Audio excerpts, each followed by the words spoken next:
Om Namah Shivaya.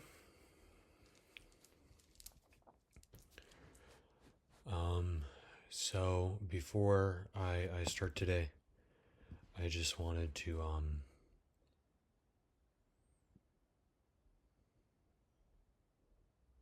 share with whoever's watching this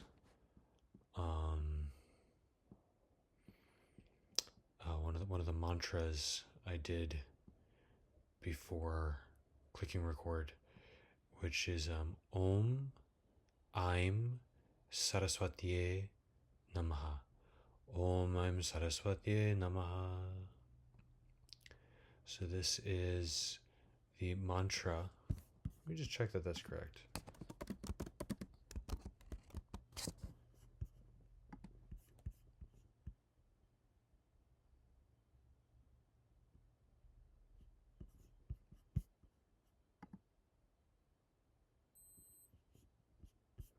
Yeah, that's correct, according to the internet.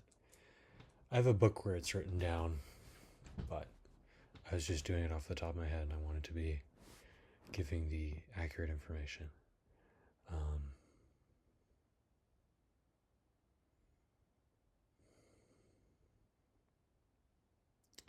So, Om Aim Saraswati Namaha is a Sanskrit mantra associated with Hinduism, and it is for the goddess, so the divine feminine aspect of the supreme divine absolute reality, the universal consciousness, or our own Atman. We are also an aspect of the divine, according to Hinduism and a lot of Eastern religions.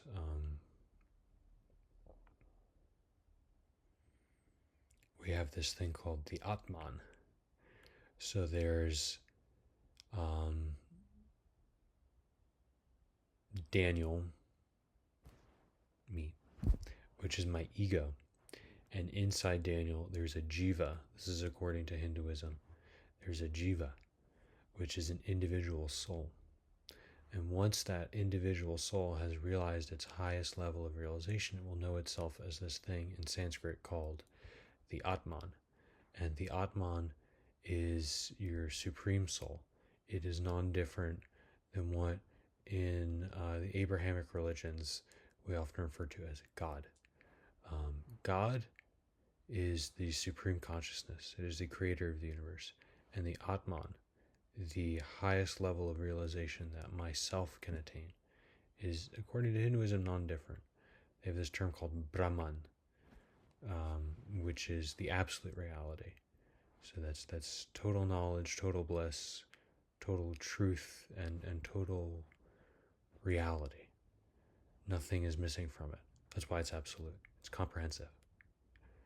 And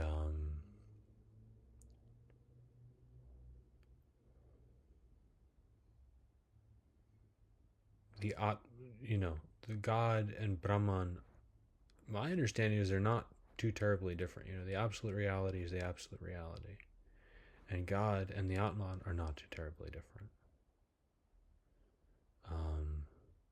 The Atman is the absolute reality within you. So once you understand really what you are, really where you come from, perhaps in a deep state of meditation called samadhi, once you reach the height of meditation, you might realize, the nature of the universe and my own nature are non-different, and there's no real line of separation between where it begins and I end. I'm kind of just a wave in the ocean. Yes, I exist at a finite point, but you can't really define where a wave begins and the ocean or a wave ends and the ocean begins. It's like it's just kind of a continuation of the ocean, but they're kind of non-different. So that's kind of my personal understanding. I'm not giving you an official. I'm saying this is what it says in the scriptures. I'm just saying how I have it in my own head, which is very important. Note that I'm not saying I'm not giving like scriptural teachings. I'm not saying in the Vedas this is definitely what they're saying. In the Gita, this is definitely what they're saying. In the Abrahamic religions, this is definitely what they're saying. I'm just saying what I think. So you're getting what I think. You're not getting necessarily what you would find written down there. So that's an important distinction as far as understanding what it is I'm trying to convey. This is just my personal 2 cents.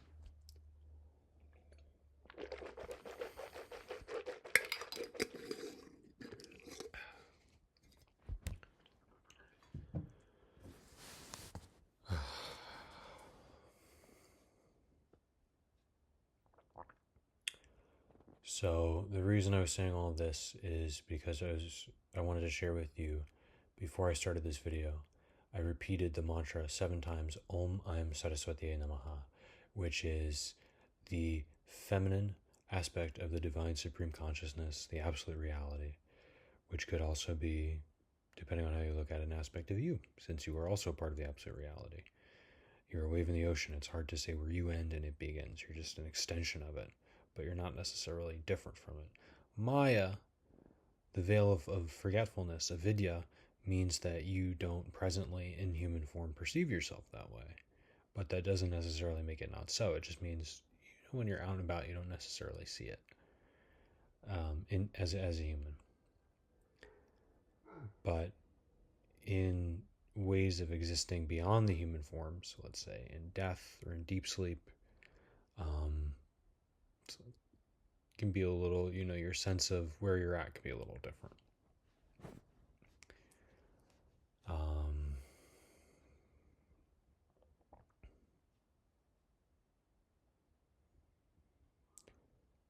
Okay, so Saraswati, goddess Saraswati. This is just my understanding. Some other source might say something else. Saraswati is a goddess in Hinduism. She is the goddess of wisdom and creativity. So if you're studying, she's the aspect of the divine associated with scholarly pursuits, retaining the information you're trying to, if you're trying to cram for the exam, she's the divine energy you want to connect with because it'll help you get there. She's also the goddess of creativity. So if you're an artist, if you're a musician, poetry, fine arts, such as drawing perhaps or painting, she's very much associated with that. And she's also associated with wisdom, specifically the wisdom of truth, of the Dharma, of Brahman, the absolute reality, of the self, the Atman. She is associated with true knowledge that leads to viveka, discrimination, so you can discern what's the nature of the heart, what's the nature of the mind, versus just our lower animal nature, the confusion of the world. We can distinguish, what is really the highest that I am, and what's just the crazy way things are on the earth in this animal human body that I'm inhabiting. What is eternal and true and based in love and reflects the Most High, and what is just a transient, impermanent condition associated with the earth in this less than completely enlightened epoch, which in Hinduism they call Kali Yuga, Iron Age, age of destruction. I'm not going to get into the yugas, but when you're in a human body, which is an animal body, a very evolved animal body, but it's you're a human animal. In an Iron Age, there's a lot of Maya, there's a lot of delusion and forgetfulness, and so Saraswati is associated with the study of wisdom, so like reading the Gita, the Bhagavad Gita, listening to lectures and such, that helps you create discrimination so you can tell the difference between what is really a direct reflection of the Dharma, the truth, the absolute reality, the way things really are, the things that lead towards harmony and enlightened consciousness, things that reflect the nature of the Most High, our own heart and our own mind, And what are the things that are born of the nature of delusion, forgetfulness, greed, hatred, lust, anger, and jealousy, the kleshas, the impurities in our mind. So she is basically associated with the study of scriptures that point us towards the Dharma, towards the way it really is, and that help us enter into karmic cycles that are uplifting and bring us towards the Most High and towards the divine, towards the truth about ourselves, about our own being, and away from the nonsense of being incarnated in a animal body in a Kali Yuga, which is a pretty easy way to get, to twist the script, to not really, to forget who you really are and what you're really about.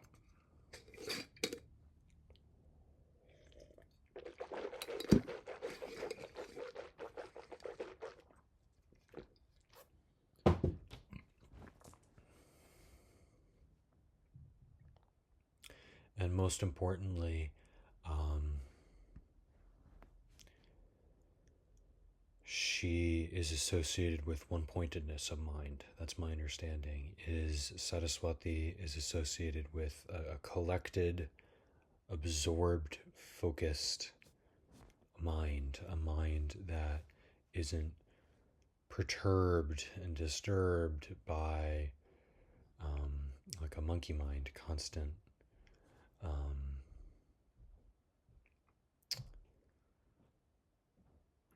fluctuations of constant consciousness. Vrittis, thought waves is what vrittis means, or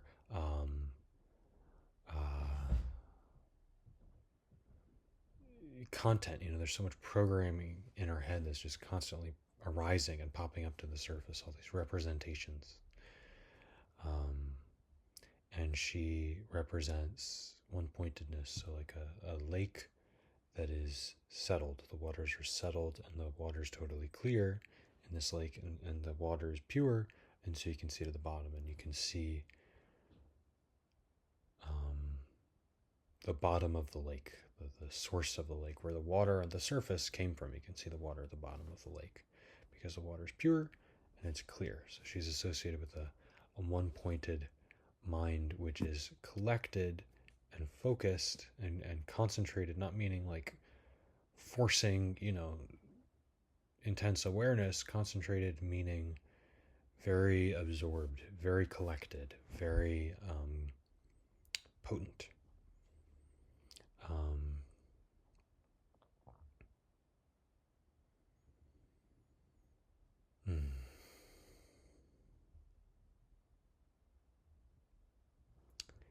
And this one-pointedness of mind is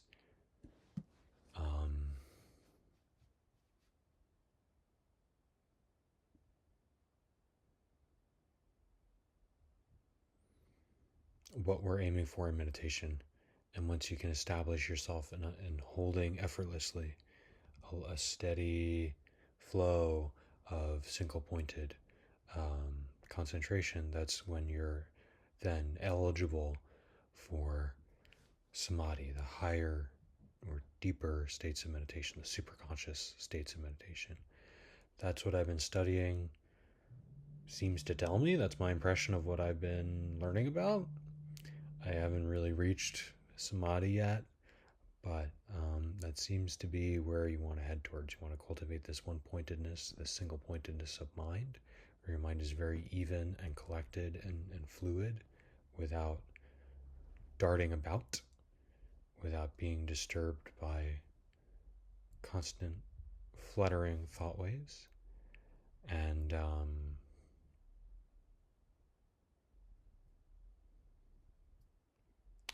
that helps you penetrate the Dharma, that helps you reach those deeper states of consciousness and perceive the absolute reality, Brahman. And so Saraswati is associated with that. So before I started this video, I said that mantra 7 times, associated with the goddess Saraswati, who's associated with the qualities I just elucidated. I wanted to kind of invoke her Shakti, her energy, to create kind of what can be called a seal or a transmission to kind of permeate and infuse this talk, so that what I'm hoping to convey in it can really reach you. So that what I'm saying can be true, what I'm saying can be heard, really heard, can really mean something, and the real essence behind it, and the importance of what I'm trying to say can be received and absorbed. Because she is associated with creativity, I'm creating this video. This is a personal creation. It's a creative hobby of mine to create content for YouTube. And because she's associated with wisdom that leads towards realization of our own true nature, Satchidananda Swarupa, our truthful, blissful consciousness, our true nature. Not that I'm such a good teacher that that'll happen to you, but may any bit of truth in what I'm saying really hit home. That's essentially why I wanted to invoke her at the beginning of this video. She's often invoked before studying, and the official, an official exchange of ideas is brought about in yogic and Hindu culture, which is why I did that before this video, and why I wanted to, before I got rolling into today's topic, I wanted to include all of you in that I did that before today's video. Maybe I can do it going forward. That'd be cool to do that mantra before the video. And I also wanted you to understand that I did that, and I also wanted you to understand the significance of that. Who Saraswati is, what she stands for, the aspects of the supreme, the aspects of the divine, the aspects of your own self, the Atman, capital S self, that she represents. Again, I'm just relaying my own understanding. So this is no official teaching of the scriptures. This is just what Daniel Brown has to say, or Nataraj has to say, because I have a spiritual name, Nataraj.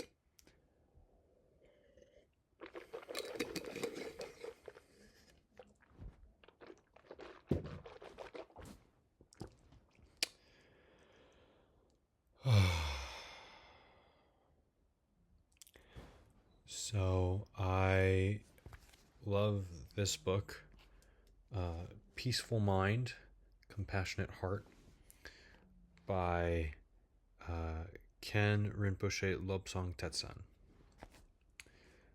This beautiful smiling man right here. This guy. Basically, what I want to talk about in today's video is basically how a particular aspect of what is covered in that book inspired me. So I'm not going over official Mahayana or official Tibetan Buddhist scriptures. I'm not qualified for that, or giving you an official transmission of Mahayana Dharma. I'm not qualified to do that. So I want to be very clear. That's not what I'm doing. I'm just sharing with you my takeaway from the book I read, part of the book I read.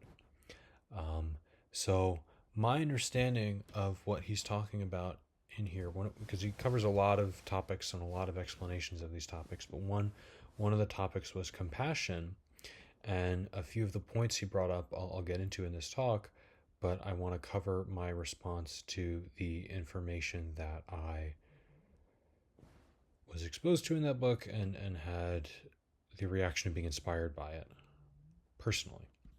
And so the topic I'm going to cover specifically in today's video is compassion. And basically the point he's making is, or my interpretation from what I read in there, I should say. I don't want to say this is the point he's making, but my interpretation of, what I took away from what I read was basically compassion is very important in that lineage. And the reason they find compassion very important is because they see that all beings, all sentient beings, so all beings that are aware and have senses and feelings, are non-different in their own nature. Obviously, an ant and an elephant, Lord Buddha and me, a fish and a tree are all very different. We express our sentience very differently. So we're not physically the same. We're not superficially the same, but in our own nature, in the fact that we have sentience and the fact that we have base consciousness that we're expressing, we're all the same. That consciousness is non-different. A wheel is a wheel, whether it's a big wheel or a small wheel, rubber or stone or whatever, it's going to serve the same function. It's going to roll. So basically, we all have the same thing, consciousness, that animates us and causes us to perform action.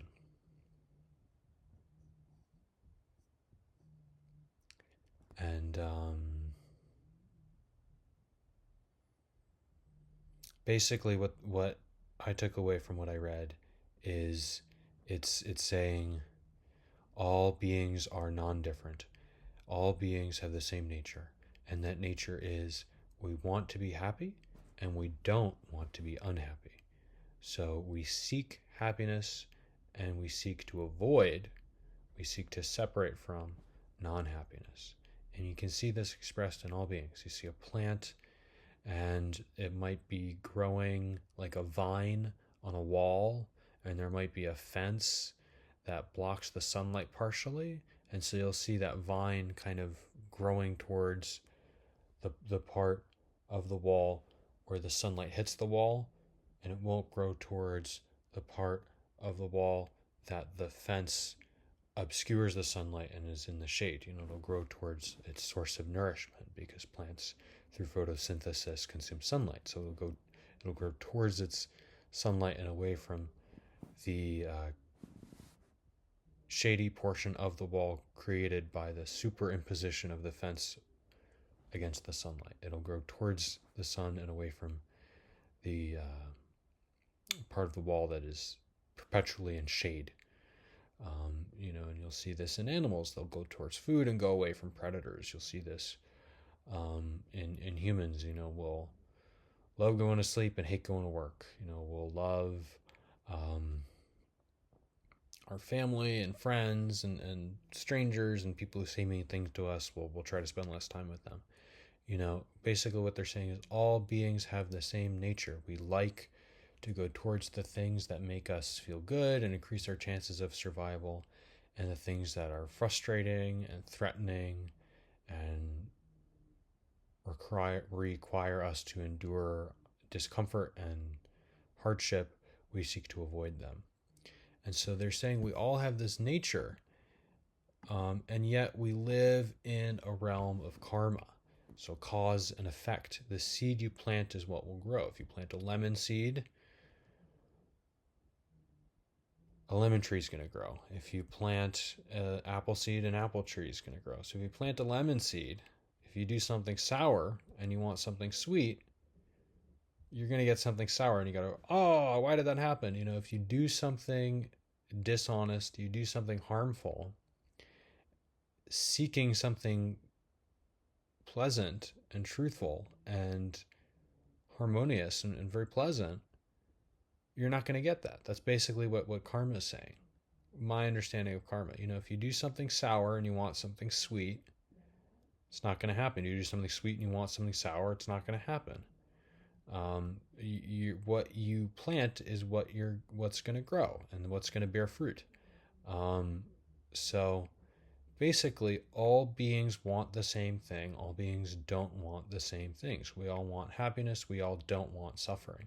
So when we do things that lead towards karmic cycles, that lead towards karmic debts that must be repaid, which are of the nature of suffering, when we do things that create suffering for others, really we're only creating suffering for ourselves. When we do things that are helpful and dharmic, that help establish order and harmony and peace and prosperity and happiness and kindness in the world, then our own world will have a trend towards that. So when we do things, we're seeking happiness and we're seeking to avoid unhappiness. Yet we don't always apply our consciousness. We don't always actively intend to create karmas that reflect that, I think is kind of what they're saying. We might want to be happy, and the way we're happy causes a lot of other people to be unhappy. Like you could take the case of somebody rich. They're very rich, they're enjoying their wealth, but they're rich in a third world country, and a lot of people in their nation are starving. So, they think, ha ha ha, I'm so rich, I'm enjoying my, 200 Rolls Royces and 13 yachts. Look at me, I'm so happy. Meanwhile, everyone's starving in their country. So they think they're doing the right thing because they're happy, but really they're creating karma that's not so nice. And because they're hoarding that wealth, maybe they'd have to take rebirth in a situation where they're one of the poor people in their next life. I don't know that it definitely works that way, that it would be definitely their next life, that that's the way they would experience it. But, you kind of you engage in that karmic cycle where you think, I'm so rich, I'm having so much fun. And then in your next life or later in life, they lose all their wealth. Or in the next life, you're born into a situation where you can understand what that kind of greed, how that was playing out in everyone else's life. You can kind of understand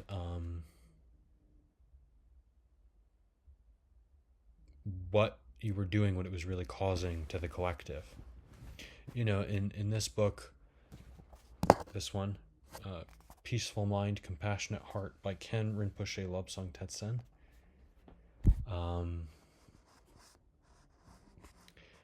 I seem to recall, because I read this a few months ago, I seem to recall him saying that, we think we're independent.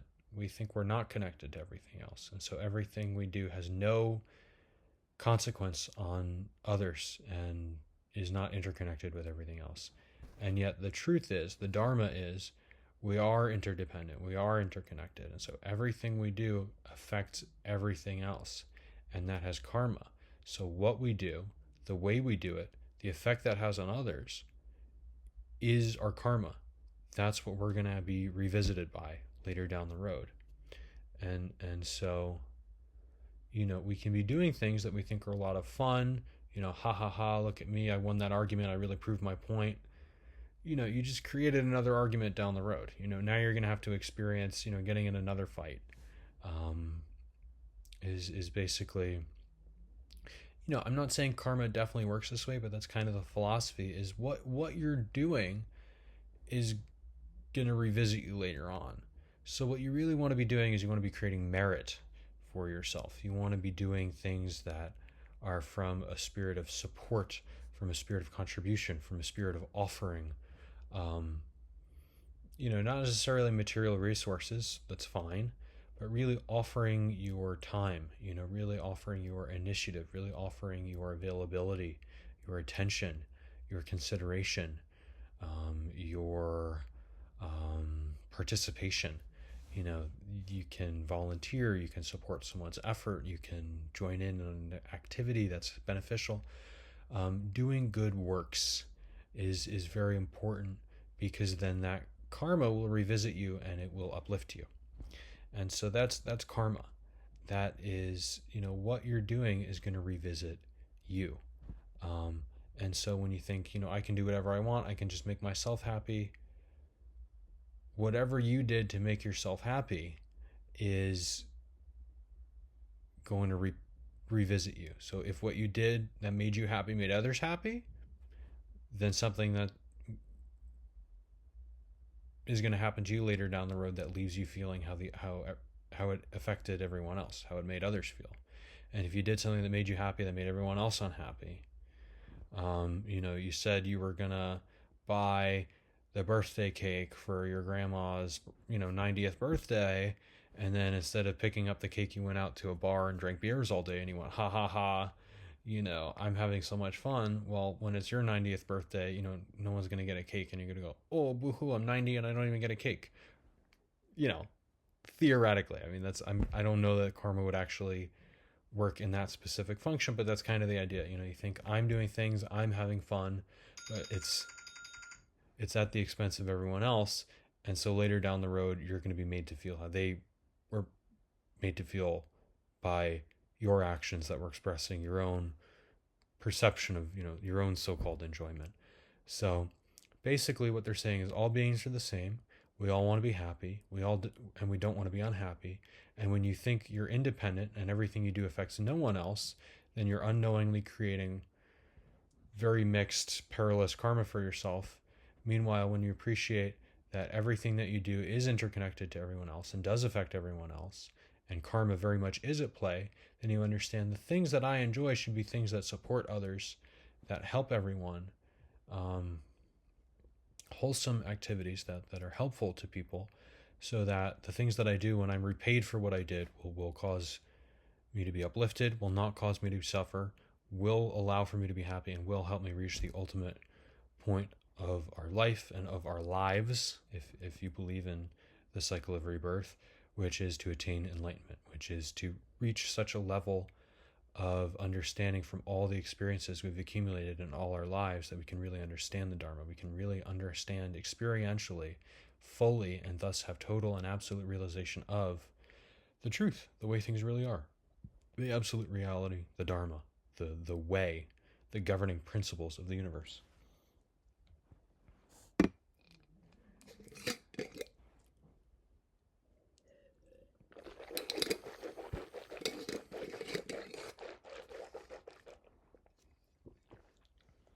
So that's how you should act, is basically my understanding.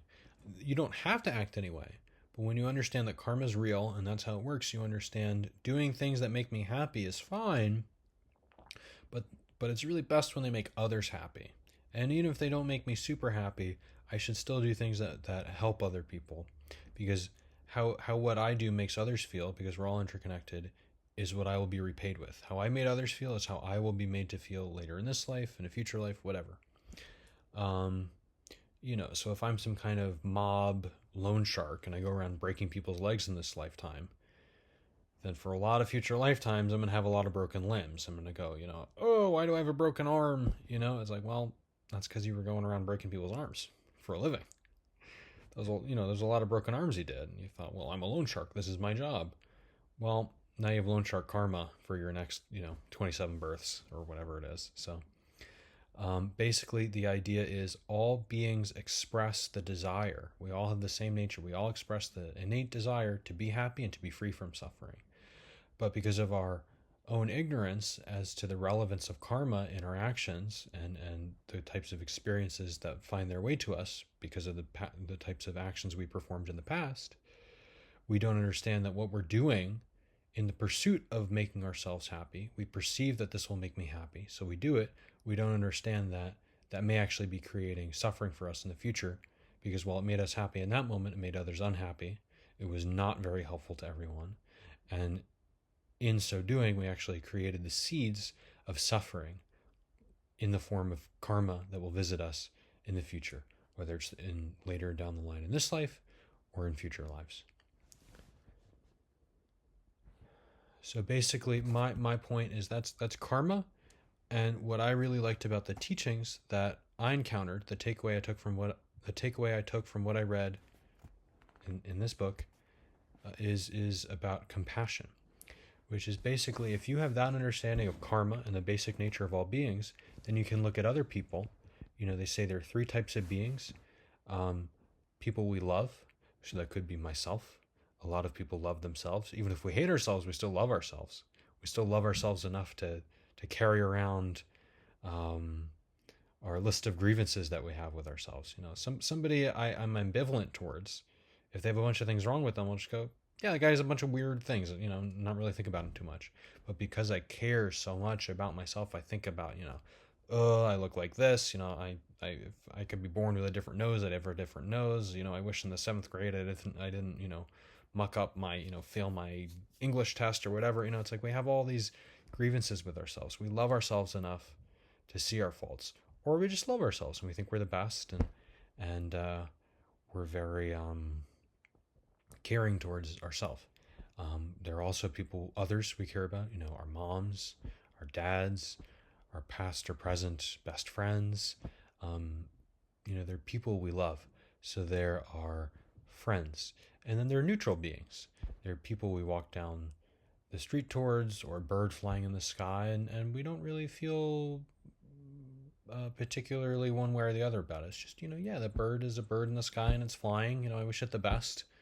Hope it gets to where it's going. Or you're driving down the road and there are a bunch of cars coming down, the opposite traffic. So you're going forward and they're heading towards you because of, two lane. It's a 2-lane road. I don't, unless they're driving particularly hazardously, I'm just, yeah, that was a car that drove by me. There's no, I don't hate it. I don't love it. It was just there, and I don't really have any particular strong feelings towards it. And then there are enemies, which they love to talk about in Mahayana Buddhism. So there's people I love, there's people I'm neutral towards, and then there's enemies, There's people who pick on me. There's my old boss that I didn't like. There's that guy who was driving down the street in a way that I didn't like. So there are people who are acting in ways that I don't like. And so basically the teaching on compassion informed by the laws of karma is the laws of karma. Informed by the laws of karma is basically there are 3 types of beings: people we love, people we don't feel really one way or the other about, and people we don't love, people we don't like, enemies. And so whenever you have the perception of another sentient being your enemy, the reason that is because either you or they or both have forgotten your own nature, which is their own nature, which is any sentient being nature, which is to want happiness and to seek to avoid suffering, to want happiness and to not want unhappiness. And so the reason anyone can be perceived as an enemy or act in a way that would cause them to be perceived as an enemy is because they've forgotten their own nature, and they've definitely forgotten about karma. They've forgotten that what they want to do is to make themselves happy and not make themselves unhappy, and by acting in a way where they perceive themselves as being independent from everyone else and therefore can do whatever they want, they don't understand that they're interconnected to everything else. Everything they do affects everything else and creates karma for themselves. And so they're doing things that they think will make themselves happy, but really what they're doing by doing things that they think will make themselves happy in that way, that is pissing everyone else off, is creating karma for themselves that will make themselves unhappy later down the road. So whenever you look at somebody who's an enemy, you can use compassion to remember that their basic nature is to want to make themselves happy and to not want to make themselves unhappy. However, by being so inconsiderate, by thinking that they're independent and not connected to everything else, they're forgetting that they're really connected to everything else. And what they're doing is harming everything else. And so what they're really doing is creating karma that's going to harm them. And the significance of that is, rather than losing your own cool and getting upset at them and forgetting about your own nature by creating karma that's going to bring suffering to you later down the road, somebody's doing something that's rubbing you the wrong way, and you think, I'll make myself happy by proving my point. And you prove your point in a way that's mean and creates bad karma for yourself. So you think they're doing this thing because they think it'll make them happy, whereas really they're creating karma that's going to make them unhappy. So ultimately they're forgetting their own nature if they're doing something in the pursuit of happiness that will inevitably, ultimately end up in them being unhappy, right? That's not right.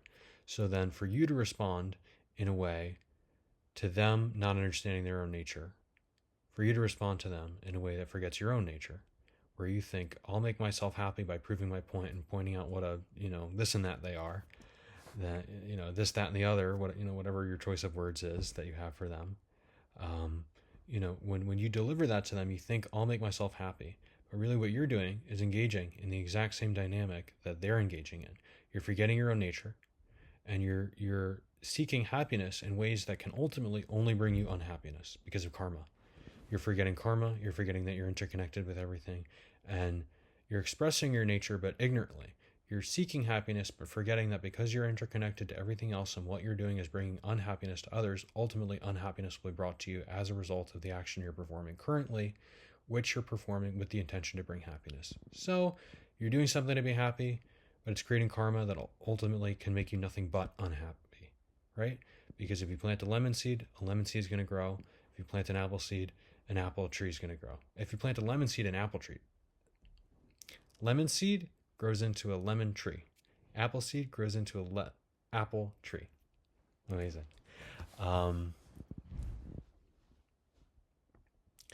And so if you do something sour expecting something sweet, you're going to be pretty surprised when, an apple tree doesn't grow, right?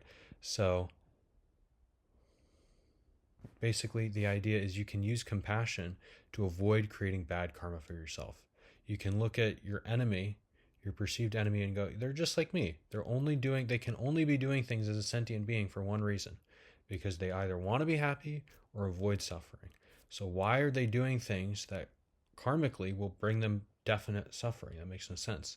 So I certainly won't respond in kind, because then I'd be bringing the same mistake and the same suffering kind of karma on myself. So what I'll do is I'll keep quiet.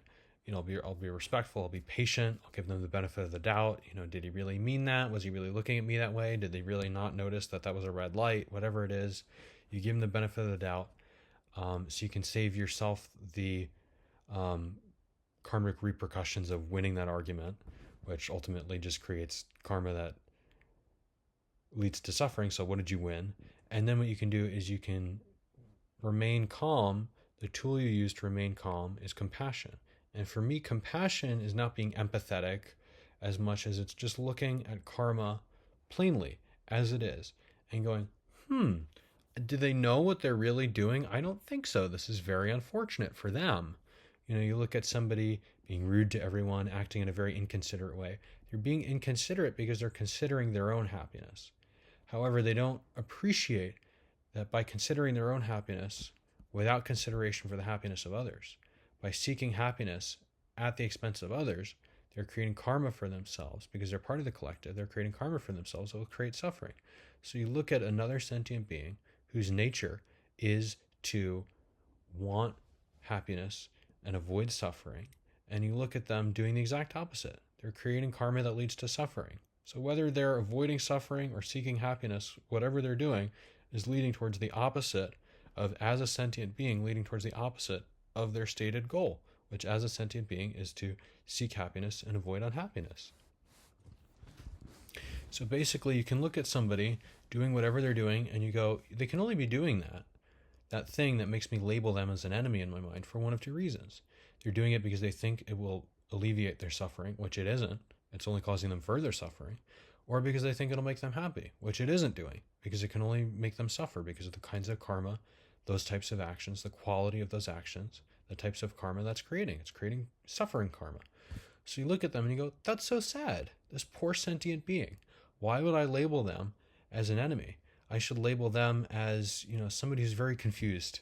And I feel very, it's very heartbreaking that this sentient being is going out there trying to be happy as it knows best, but because it doesn't properly understand the laws of karma and it hasn't cultivated its own compassion, a sense of karmic peripheral awareness of what it's actually doing karmically, how what it's doing is affecting others, and thus the kind of karma it's creating, that sentient being, which I'm perceiving as an enemy, is actually, it's something I feel kind of sad for, because they're doing things to alleviate their suffering, to be happy in ways that can only bring further suffering, in ways that can only bring unhappiness. So it's very unfortunate.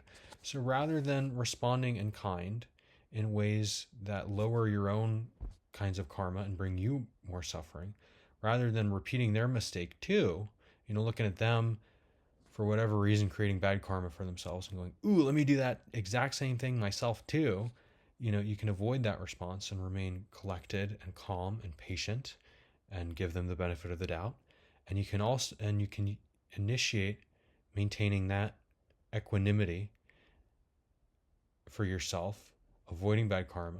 You can initiate that through compassion. You can look at them acting the way that they are and compassionately understand karmically the way that things are.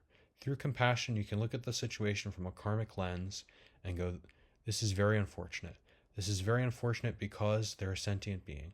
This is very unfortunate because they're a sentient being who can only want to be happy and not want to be unhappy. This is very unfortunate because they're a sentient being who can only want to be happy and avoid unhappiness. Yet the way they're going about doing that, they're seeking that as their stated goal, yet they're ultimately creating karma that will make them very unhappy because it will bring suffering to them. And so that's basically the idea is you can remain calm and avoid creating those kinds of karmas for yourself as well by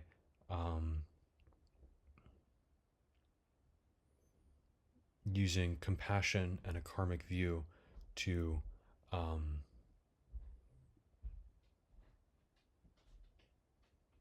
steer clear of other situations and understand why what other beings are doing is actually kind of unfortunate for them, and just feel kind of sad for themselves. Understand that's not what you want to do. See that karmically this is the way things really are, and avoid negative situations, avoid ill will, and just go, they're acting this way, but they don't, and they're acting this way because they think it's good behavior, but really it's bad karma. And so you can just save yourself the headache. You can save yourself bad reactions. You can save yourself ill will. You can just go, okay, act however you want. You're definitely going to have to pay for, in the store, they might say, if you break it, you buy it. It's like you look at somebody breaking everything everywhere they go and you go, all right, you break it, you buy it. You're going to have to pay off a lot of that stuff. And through compassion and that karmic view, you can save yourself a lot of grievances and a lot of bad karma yourself. And just go, okay, you're a sentient being. You've obviously forgotten your own nature because you're doing things to avoid suffering and be happy in ways that are bringing you further suffering. And so I won't react to it. I'll just go, that karmically is not very smart, and that's an unfortunate situation. It is what it is. Anyway, that's what I wanted to share with you. Thank you so much. Om Namah Shivaya.